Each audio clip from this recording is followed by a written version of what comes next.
There are 1.3 billion Muslims in this world. There are millions of Muslims living in other countries, European countries, in the US, as minorities.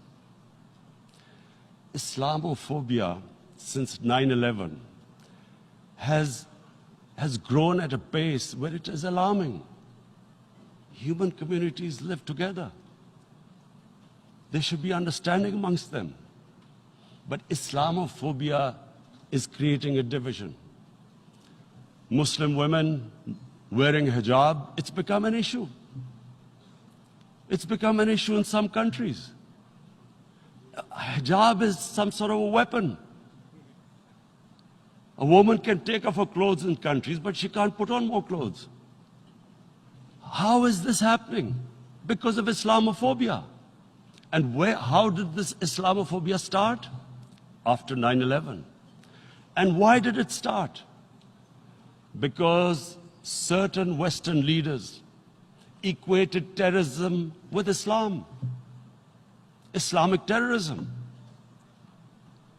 Radical Islam. What is radical Islam? There is only one Islam. And that is the Islam we follow of Prophet Muhammad sallallahu alaihi wasallam. There is no other Islam. Radical Islam, Islamic terrorism, what message did they send to people in the West?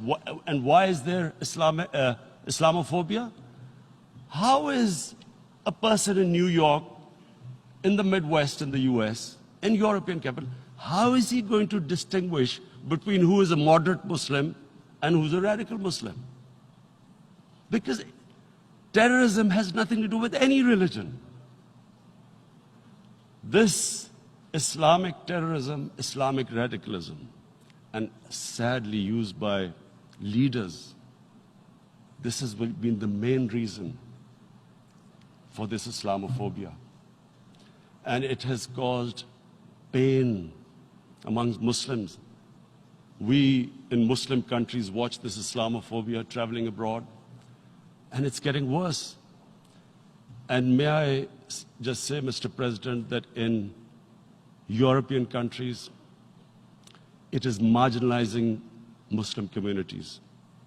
And we all know that marginalization leads to radicalization. Some of the people who ended up as militants in Syria and other places were from marginalized Muslim communities. And my point here is that we must address this issue. I'm sad to say that we Muslim leaders have not addressed this issue either. After 9/11, when this thing came about war against radical Islam, rather than Muslim leaders trying to explain to the West that there is no such thing as radical Islam, in all human communities, they are radicals. They're liberals and rest are moderate. All human communities, Christians, Jews, everyone has it. But Islam is not radical, neither Judaism, neither Christianity, neither Hinduism. No religion preaches radicalism. The basis of all religion is compassion and justice, which differentiates us from the animal kingdom. But unfortunately, the Muslim leadership was so scared of being called radical Islam that all of them became moderates. In Pakistan, we were in the eye of the storm, and our government coined a phrase called enlightened moderation. No one knows what it meant, but everyone started putting on Western suits that they were moderates, started speaking. Even those who didn't know English would speak English because they were moderates. No one had a clue what it was, because we, in the Muslim world, did not explain to the West that there is no such thing as radical Islam. One of the reasons why, after 9/11, Islam was supposed to be equated with terrorism was suicide attacks. Because the 9/11 bombers did a suicide attack, all sorts of theories came up that the Muslims are involved in suicide attacks because they will get virgin in heavens. Some came up with, what about women? Suicide attackers. So this bizarre thing happened. No one explained. Suicide attacks and Islam were equated.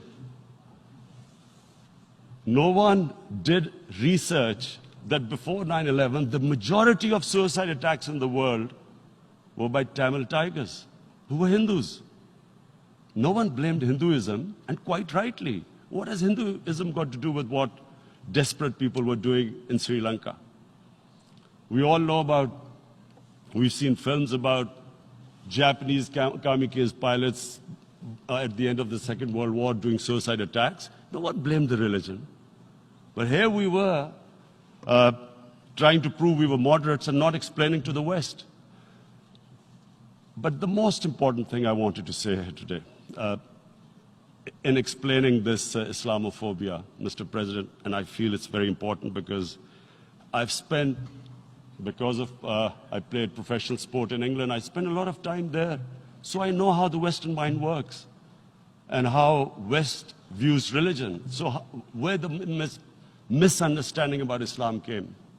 And one of the reasons it caused Islamophobia.